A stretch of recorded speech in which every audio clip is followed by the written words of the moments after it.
हाँ, हेलो बच्चों। पिछले मैंने आपको बताया था कि संस्मरण और रेखाचित्र में अंतर और उसकी विशेषताएं। अब इसका उद्भव और विकास देखिए। तो इसको आपने इस तरह से लिखना है। हिंदी गद्य का विकास 19वीं शताब्दी में हुआ, जब पत्र पत्रिकाओं में साहित्य लेखन को प्रोत्साहन मिला। आरंभ में संस्मरण लेखन एक स्वतंत्र विद्या के रूप में विकसित नहीं हुआ था। यह आत्मकथा और जीवनी लेखन से प्रेरित था। तो प्रारंभिक लेखन जो है भारतेंदु युग में आत्मकथात्मक लेखन की झलक मिलती है, जो बाद में संस्मरण का रूप लेता है।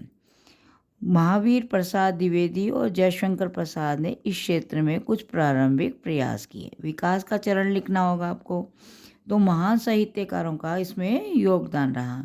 सबसे ज़्यादा रहा महादेवी वर्मा जी का। इन्होंने संस्मरण को साहित्यिक ऊंचाइयों प्रदान की। स्मृति की रेखाएं और अतीत के चलचित्र इनकी रचनाएं हैं।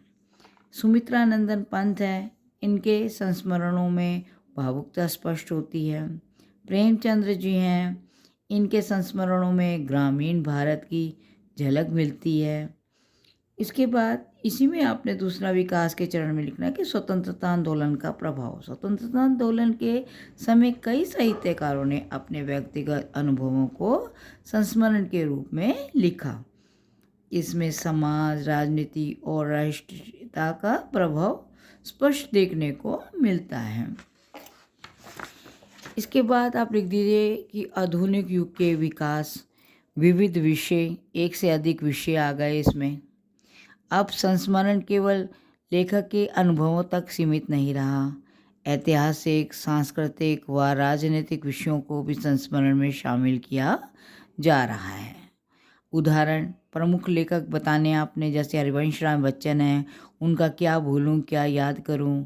विषम साहनी जो कि आपकी सिलेबस में भी है। चीफ की दावत उनका है। संस्मरण में विविधता। अब संस्मरण में विविधता भी देखने को मिलने लगी। सामाजिक संघर्ष व राजनीतिक घटनाओं को भी शामिल किया गया। इस तरह से आप लिखिएगा। धन्यवाद।